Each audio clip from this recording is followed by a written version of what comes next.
Hola. Bueno, buenos días. Muchas gracias a todos por venir. Mi nombre es José Lamas, pertenezco al equipo de desarrollo de Artech, pero hoy, como saben, no vamos a estar hablando de cosas de desarrollo ni de cosas relacionadas con GeneXus. Vamos a estar hablando de cosas que tienen que ver con la teoría de la argumentación, en particular con las falacias. Es un tema en el que quiero aclarar de entrada que no soy un experto, pero digamos que tengo dos características que habilitan que de esta charla. Una es que soy muy entusiasta de este tema, es un tema que me gusta mucho, y la segunda característica es que soy muy caradura, y eso habilita también a que esté hablando de estas cosas. Para comenzar, estas cosas relacionadas con la argumentación y todo ese tipo de cosas, los inicios en general se entiende que vienen de la antigua Grecia, 500 años antes de Cristo, hace 2500 años. ¿Sí? Esta es la época de la plaza pública, es también el tiempo del Partenón, y esta era la época en la que vivía gente como Sócrates, Aristóteles, Platón, toda esa gente conocida. Pero no voy a hablar de ninguno de esos tres. Yo quería hablar de otro, que es amigo mío, que se llama Protágoras, que vivía también en esa época. Protágoras era uno de los sofistas, y los sofistas era gente que se dedicaba a enseñar a los demás, enseñaban cosas como retórica y cosas por el estilo. Los sofistas fueron los primeros que descubrieron la posibilidad de hacer negocio, de hacer dinero a partir de las clases particulares. Eso es lo que ellos hacían. Protágoras en particular, sobre todo daba clases a jóvenes que querían aprender cómo actuar en juicios, cómo argumentar en los juicios, cómo defenderse, ese tipo de cosas. Hay una anécdota muy interesante con Protágoras al respecto, es que con uno de sus alumnos en particular, se llamaba Eulatos. La historia no dice si fue porque Eulatos no tenía dinero o si fue porque quería asegurarse el resultado, pero la anécdota lo que sí dice es que acordaron que en lugar de que Eulatos le pagara para que le diera las clases, que primero que Protágoras le diera las clases y Eulatos le iba a pagar cuando ganara su primer juicio. En el momento que ganara su primer juicio, ahí le iba a pagar a Protágoras. Protágoras le enseñó, se supone que Eulatos aprendió, y luego Protágoras se quedó esperando a que Eulatos ganara su primer juicio para cobrar. Pero el problema era que Eulatos no participaba en ningún juicio, no defendía a ningún cliente, el tiempo pasaba, y Protágoras se comenzó a poner muy impaciente. Así que lo que hizo fue llevarlo él a juicio. Le dijo, te demando. Y se presentó ante el juez y argumentó de la siguiente manera. Dice, mire, señor juez, si yo gano el juicio, Eulatos me va a tener que pagar, porque usted así lo dice. Ahora, si yo pierdo, entonces él habrá ganado su primer juicio y también me va a tener que pagar, porque eso era lo que habíamos acordado. Así que en cualquiera de los dos casos me va a tener que pagar, ¿no? Ese es el problema de meterse con los maestros, ¿sí? El problema también que tienen los maestros cuando son muy buenos es que los alumnos aprenden, porque a continuación de Protágoras se expuso Eulatos y dijo, mire señor juez, si yo gano este juicio no voy a tener que pagar porque usted así lo dispone. Y si yo pierdo, entonces todavía no gané mi primer juicio y no corresponde que le pague. Bueno, la historia no dice después qué decidió el juez. Yo lo que hubiera hecho es mandarlos a los dos presos por embrolladores. Pero sirve para ilustrar este tipo de cosas de argumentación y demás. Ahora, ustedes pueden estar diciendo, bueno, ¿y para qué me sirve a mí esto de argumentar? Yo no soy abogado. Yo no vivo de estar argumentando y ese tipo de cosas, porque ¿qué pasa? Uno en general cuando piensa en argumentaciones y en debates piensa en cosas como esta, ¿no? El debate político, la argumentación de los abogados y demás. Pero en la práctica no es así. En la práctica en realidad uno está argumentando constantemente, está exponiendo ideas en el trabajo, en la familia, con los hijos, ¿sí? con la pareja. En general, en cualquier situación en la que se trata de tratar de convencer a alguien de algo para hacer algo, ¿sí? O ponerse de acuerdo entre los dos para hacer algo, ¿sí? Vamos a dejarlos un poco solos por las dudas que sí se pongan de acuerdo, ¿no? Y bueno, además de esto, de que argumentamos permanentemente, suceden otras cosas interesantes. Este año, en marzo de este año, Paul Graham, que es una personalidad, es el autor del libro Hackers and Painters, en un artículo de marzo de este año él sostenía que la Internet, por ejemplo, está convirtiendo la escritura, la está convirtiendo en una conversación. Porque él dice, ¿qué sucedía antes? Lo que sucedía antes era, los escritores escribían, los lectores leían, y punto. Y ahí terminaba la cosa. ¿Qué sucede ahora con la web, sobre todo? Bueno, lo que sucede ahora es que los escritores escriben, pero los lectores también responden, ¿ah?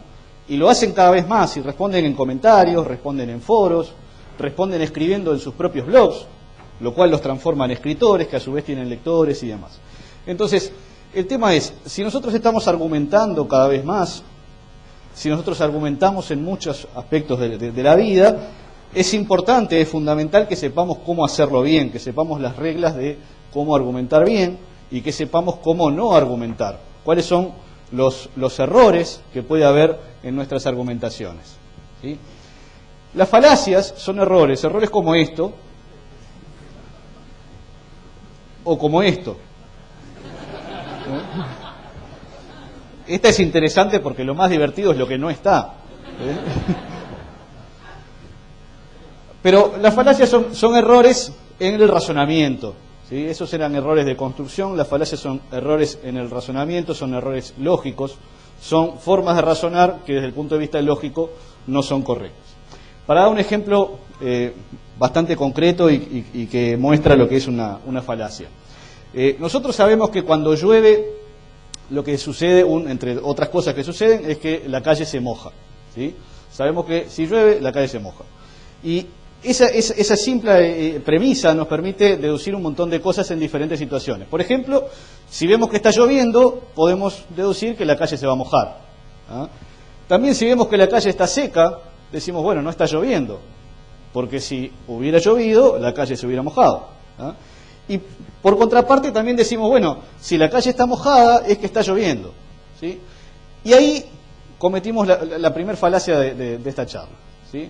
Que es una falacia de las llamadas falacias formales, que tiene un nombre técnico de falacia de afirmación del consecuente, porque en vez de afirmar que está lloviendo y deducir de eso el consecuente, que era la consecuencia, que era que la calle se iba a mojar, estoy haciendo al revés, estoy afirmando la consecuencia y pretendiendo inferir con eso el antecedente, ¿sí? Estamos confundiendo una condición suficiente, pero no necesaria.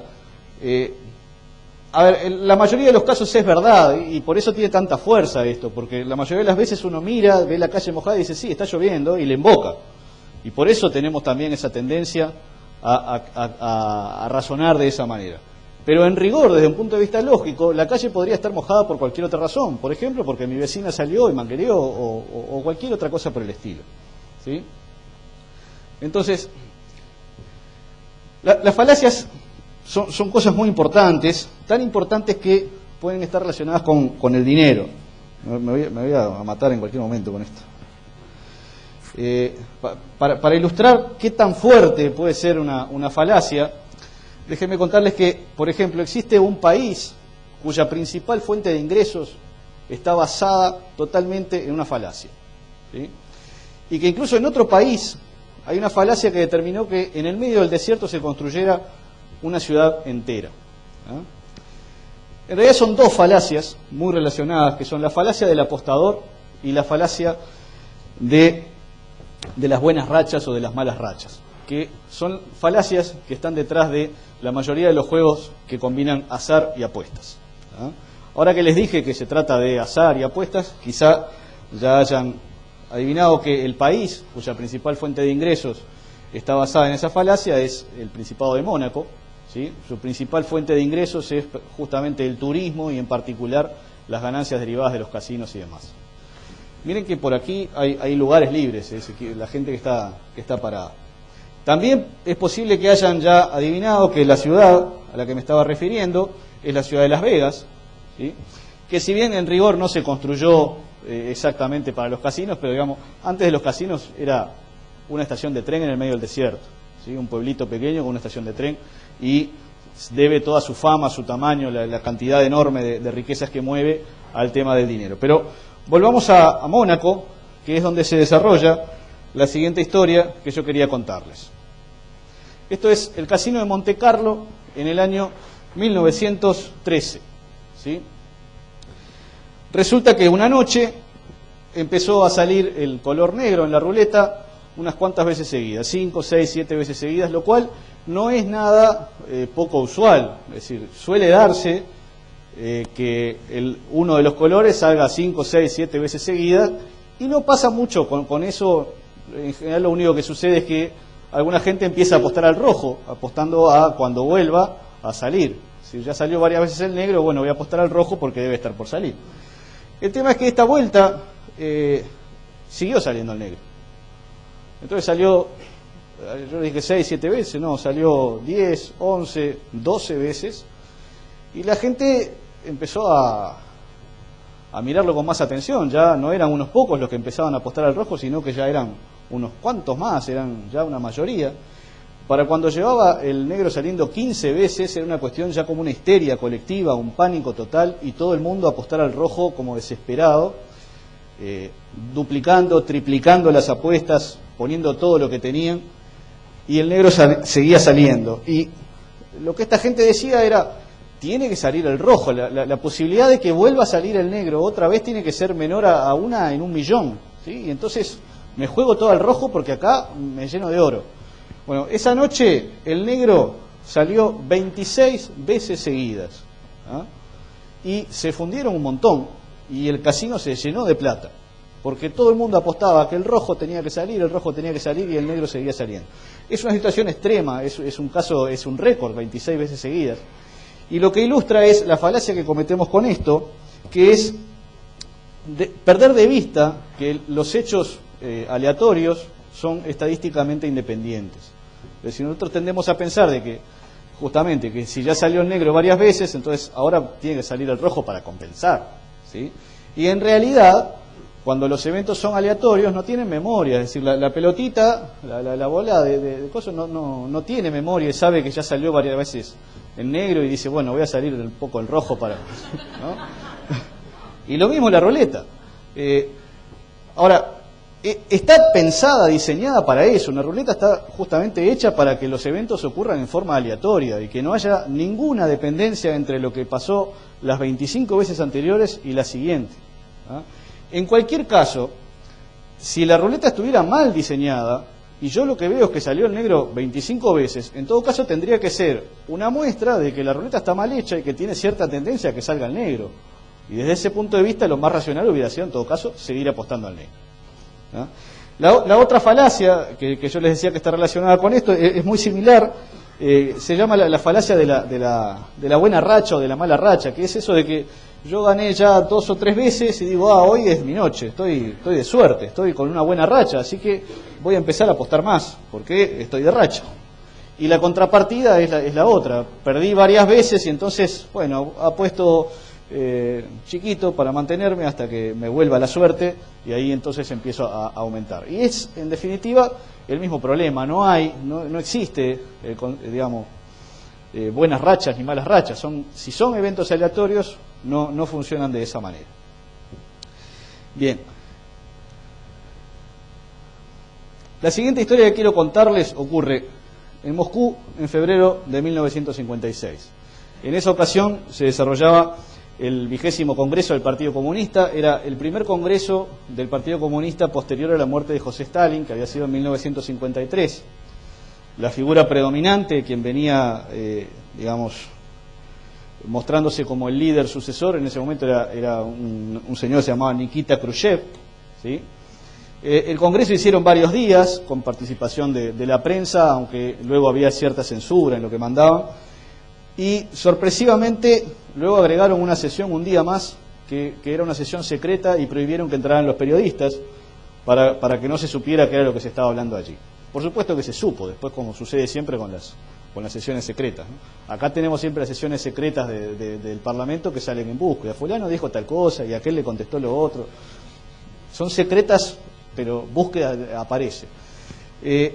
Lo que pasó en esa sesión secreta en particular, Khrushchev estaba haciendo su discurso frente a los delegados del partido, de todo el país y de todo el mundo, y lo que estaba haciendo era denunciando un montón de atrocidades de la época de Stalin, un montón de crímenes y cómo había perseguido a gente que en realidad era buena y cómo había torturado gente y un montón de cosas así.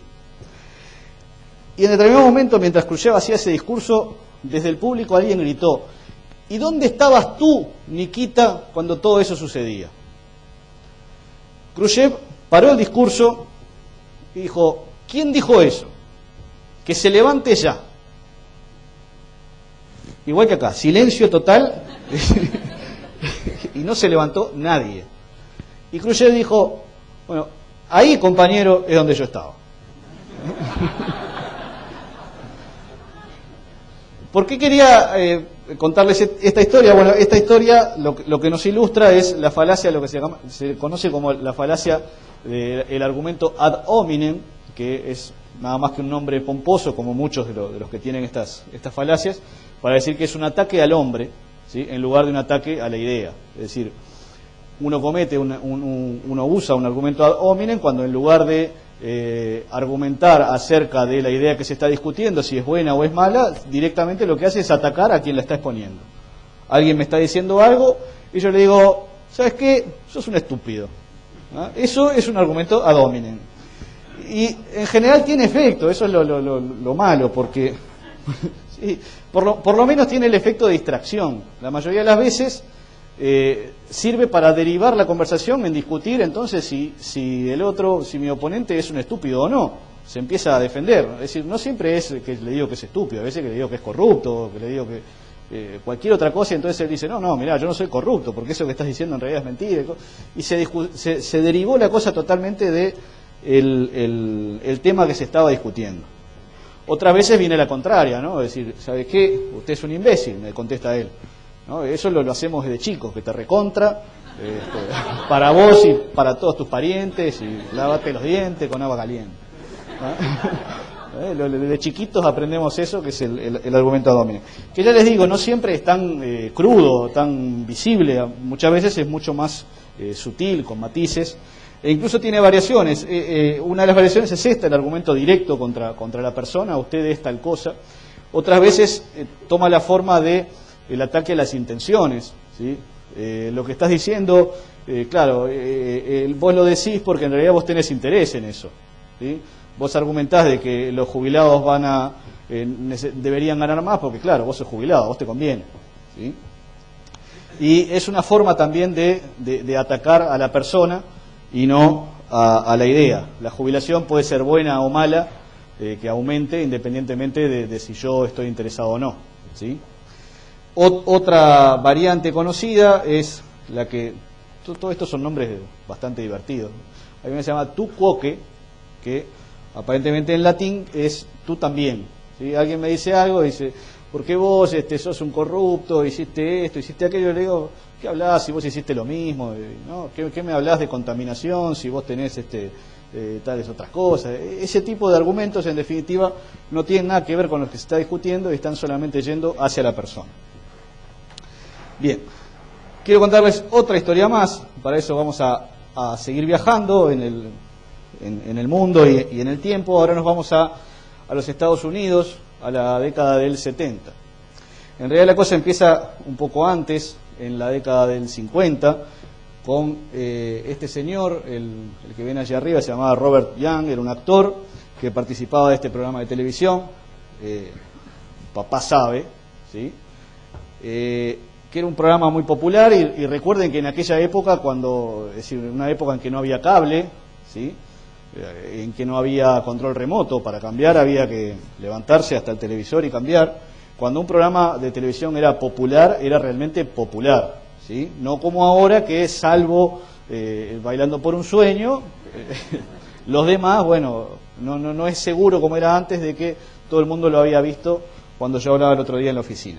Bueno, este era uno de esos programas que miraba todo el mundo. Y este actor, Robert Young, después también fue el protagonista de otra serie, ahora sí, ya en la década del 70, muy exitosa, en la que interpretaba a un médico, Marcus Welby, doctor en medicina, y se hizo famoso también por esta cereal. También se hizo famoso por unos comerciales que comenzó a hacer, en que este señor aparecía con una bata blanca y popularizó la frase, capaz que la escucharon alguna vez, que dice: yo no soy un doctor, pero interpreto a uno en la televisión. ¿Ah? Y lo que hacía en el comercial, después de decir eso, era recomendar aspirinas. ¿Ah? Y aún después, todavía fue más famoso con otros comerciales, en los que este señor, que se popularizó como el papá que sabe y el doctor, aconsejaba a la gente sobre los peligros de la cafeína, los efectos sobre la hipertensión, ¿sí? Y les aconsejaba tomar café descafeinado, en particular esta marca que se llama Sanka, ¿sí?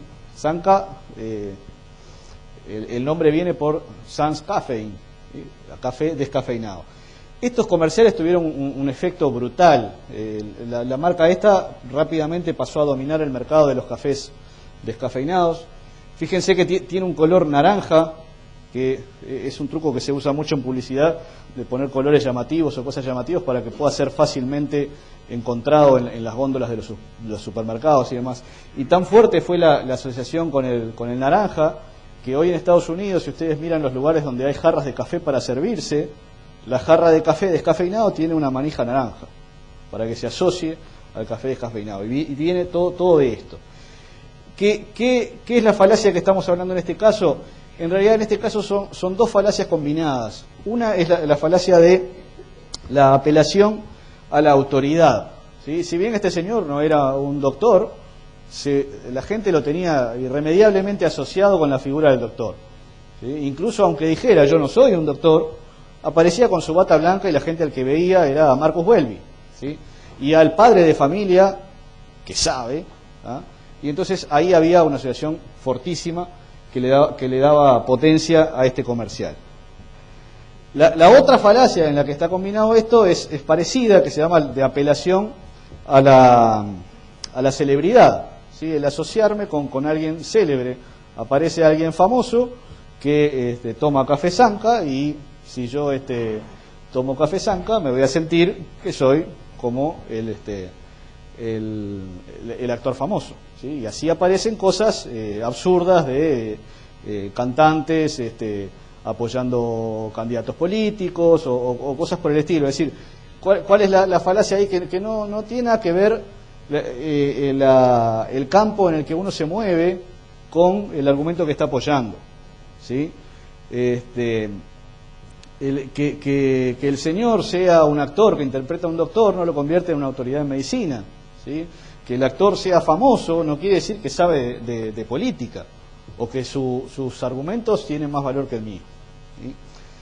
De nombres divertidos, la apelación a la autoridad se llama argumento ad verecundiam, ¿no? Porque es importante, ¿no? Uno dice: ahí estás cometiendo la falacia del argumento ad verecundiam, y lo mataste, ¿no? Bien, quizás recuerdan los que hayan estado el año pasado en una charla que di sobre las falacias. Acá Rodrigo se está riendo porque es el fotógrafo de esta foto. Yo el año pasado, en una charla sobre los principios de la persuasión, también hablaba de este tema de la fuerza que tiene la apelación a la autoridad, y contaba un caso local similar al de Robert Young, pero con un comentarista de fútbol veterano de acá, que se llama el Toto da Silveira, y que aparecía en un comercial apoyando portones automáticos, y entonces aparecía el Toto y decía: en la casa de mi padre puse un portón PPA, calidad ISO 9001, y bueno, ¿y el Toto qué tiene que ver con portones, no? Después de eso, Rodrigo, un gran amigo, un gran panelista además, me dijo: ¿sabés qué? Yo sé cuál es la casa del padre del Toto. Y pasé por ahí y le saqué esta foto, ¿no? Así que esto solo en el encuentro Genexus, en exclusiva, el portón del padre del Toto. Documento único. Bueno, para la última historia que quería contarles, ya nos acercamos más en el tiempo. nos volvemos a Montevideo. Esto es octubre de 1982 en Montevideo, en particular en mi casa, en la casa en la que yo vivía con mis padres. Una noche de octubre en que jugaba Peñarol contra River Plate de Argentina, jugaban en Buenos Aires, y yo me junté con dos amigos, dos grandes amigos, a mirar el partido por televisión en mi casa. Quedan 15 minutos, muchas gracias. En el entretiempo de ese partido salimos a comprar cigarrillos probablemente y fuimos al bar de la esquina y nos compramos una Fanta. Y era la época en que la Fanta venía en botella de vidrio y tenía más o menos esta estética. No sé si es exactamente igual porque a veces de país en país varía, pero más o menos era esto. Tomamos la Fanta y esa noche que Peñarol jugó ese partido, ganó 1-0 contra nada menos que River Plate de Argentina y nada menos que en Monumental de Núñez, en Buenos Aires. Así que, por supuesto, para el siguiente partido nos volvimos a juntar en casa. ¿Ah? Volvimos en el entretiempo a ir a comprar la Fanta, tenemos que comprar la Fanta, y esa noche que Peñarol jugó contra Flamengo en Río de Janeiro, en el Maracaná, y Peñarol ganó 1-0. ¿Ah? La historia, por supuesto, siguió, seguimos tomando Fanta, seguimos juntándonos para ver los partidos, y ¿qué pasó? Ese año Peñarol salió campeón de la Copa Libertadores, y con un gol que muchos recordarán de este señor que está aquí abajo en el centro, Fernando Morena, en el último segundo prácticamente del partido. Y después de eso fue a jugar la Copa Toyota, la Copa Intercontinental contra el Aston Villa, y ganó, gracias a la Fanta. Nosotros seguimos tomando Fanta, los siguientes tiempos no fueron tan buenos, tuvimos que esperar 5 años para renovar nuestra fe en la Fanta, y que Peñarol, ahora con otro gol agónico, pero de Diego Aguirre, volviera a ganar en el 87 la Copa Libertadores de América. Y después de eso, quedamos naranja de tomar Fanta, salía Fanta por las orejas, pero apenas si clasificamos y nunca más volvimos a salir campeones. Esta es la falacia de la cábala, que es una manifestación de algo que, como nombre técnico, se conoce como post hoc ergo propter hoc. Anótense. Traducido es sucedió después o sucedió inmediatamente después, por lo tanto sucedió a causa de lo que había pasado. Es decir, tomamos Fanta, Peñarol salió campeón, obviamente la Fanta es la causa de que Peñarol salga campeón.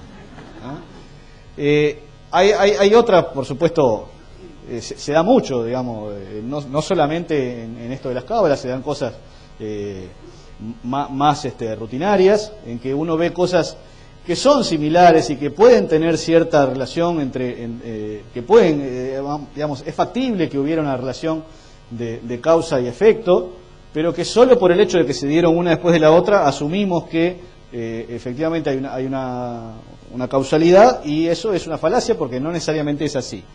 Los contraejemplos van para el otro lado, van para el absurdo, ¿no? Es decir, el gallo cantó un poco antes de que saliera el sol, salió el sol, entonces el gallo cantando hace que salga el sol, ¿sí? Es la manera de mostrar por el absurdo cómo es un error de argumentación. La cábala es todavía más fuerte. Es algo que tenemos una tendencia tan fuerte a esto, que fíjense que si ustedes le preguntan a ese señor que dice me pongo la camisa roja porque yo cuando juega mi equipo me pongo la camisa roja por cábala, uno le dice, pero decime la verdad, para un poquito, ¿a vos te parece que realmente vos pensás que porque vos te pones una camisa roja tu equipo va a ganar?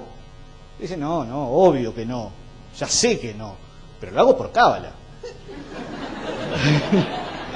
Que es decir, lo hago porque sí, porque creo en eso. Otra falacia relacionada con esto, parecida a esto, es la confusión entre correlación y causalidad. La otra, la confusión entre suceden juntos, hay una causa, y suceden, se mueven juntos. La correlación es una medida de qué tan alineadas, qué tan juntas se mueven dos variables, ¿sí? Un ejemplo de una correlación es, por ejemplo, la correlación que existe entre la altura de las personas y el peso, ¿sí? En general, cuanto más alta es la persona, mayor peso tiene. Y si bien uno puede decir, bueno, pero dentro de cierta altura hay pesos muy variables, es verdad, hay variaciones, pero de todas maneras, en general, el promedio de los más altos es más pesado que el promedio de los más bajos, ¿sí? Yo soy bajo y pesado, soy un contraejemplo, pero en general se da de esa manera, ¿sí? Hay muchas de estos ejemplos de confusión de la correlación, y son bastante peligrosas porque como tienen cosas estadísticas y de matemáticas y demás, se muestran con un aire científico, es decir, científicos de la universidad, no sé qué, encontraron una correlación entre, no sé, consumo de papas fritas y no sé, las manchas en la piel, ¿sí? Y puede ser que sea una causa, pero puede ser que no lo sea también. Cuando se dice eso, se da a entender de que uno causa el otro, y en realidad puede pasar que entre dos variables A y B relacionadas, puede pasar que tanto que A cause B, como que sea la inversa, que B cause a A, como que haya una tercera razón que causa a las dos. O incluso puede pasar que sea mera coincidencia, ¿sí? Entonces, ¿qué es lo que yo les quería dejar con todo esto? Bueno, lo que yo les quería dejar con todo esto es que hay muchísimas más falacias de las que acabamos de ver. Son muy interesantes. Está la falacia de petición de principio, que es cuando uno, para demostrar algo, termina incluyendo en la demostración aquello que quería demostrar. ¿Sí? Frases como, si fuéramos capaces de construir una máquina tan compleja como el cerebro humano, entonces las máquinas serían capaces de hacer las mismas tareas que hace el ser humano, y a partir de ahí siguen con toda una elaboración de lo que va a pasar cuando las máquinas hagan lo mismo que hacen los seres humanos, pero partieron de una falacia que fue asumir que van a ser una máquina tan capaz como es decir, evidentemente si la hacen tan capaz como el cerebro humano, va a ser tan capaz como el cerebro humano, ¿ah? Pero de ahí a seguir argumentando, dando por sentado de que eso va a ser así, eso es una falacia. La apelación a lo antiguo, ¿sí? Una técnica milenaria, ¿no? Cuando ustedes escuchan, dice una técnica milenaria, opa, y milenaria no quiere decir más que se hace desde hace mucho tiempo. Milenaria es la esclavitud, milenaria son las violaciones, y eso no quiere decir que sean buenas. Algo parecido pasa con la apelación a lo natural, ¿no? Es decir, hierbas naturales y demás. El veneno de serpiente es natural y es de los mejores que hay, ¿no? Como veneno, ¿no? Las malas compañías, que es la asociación de mi postura con alguien que que tiene mala fama, esa se da sobre todo con Hitler, ¿sí? Alguien habla de investigación genética y dice, sí, claro, sí, las mismas investigaciones que hacía Hitler, y no necesariamente todo lo que hacía Hitler tiene que ser malo. Hitler capaz que usaba pantalones también, y yo no dejo de usarlos lo pensé, pero me pareció que era y así muchísimas, y muchísimas de esas además estamos bombardeados por estos argumentos falaces, que ya les digo, hay una gran cantidad. Si ustedes buscan en internet falacias, tipos de falacias y demás, se van a encontrar con cosas muy interesantes, ejemplos, cosas muy divertidas, y estamos permanentemente bombardeados. Yo hoy les hablaba del ambiente laboral, del ambiente familiar, etcétera, y por supuesto los medios de comunicación, ¿sí? Los medios de comunicación son una fuente inagotable de falacias, que si uno las lee desprevenido, se deja engañar, ¿sí? Lo importante entonces es como con las vacunas, que con esto, en la medida que uno conoce esas falacias, genera ciertos anticuerpos, está sensibilizado a detectarlas y las encuentra más fácilmente, y puede discernir lo que tiene sentido y lo que no tiene sentido, o por lo menos aquello en lo que conviene dejar un manto de duda, porque quizá no sea tan así como parece decir el titular. Para darles un ejemplo de esto, si ustedes recuerdan que hablábamos de Peñarol, hablábamos cuando hablamos de aquella historia de Mónaco, la falacia de las buenas rachas y las malas rachas. Este domingo en el Observador, Peñarol había ganado el sábado 3-0, de Copa Libertadores nada, ¿no? Es decir, el campeonato local, que empezó muy mal Peñarol, pero el sábado ganó 3-0, Y entonces, fíjense lo que apareció, si ustedes lo ven allá arriba, dice, los aurinegros cortaron la mala racha. ¿Ah?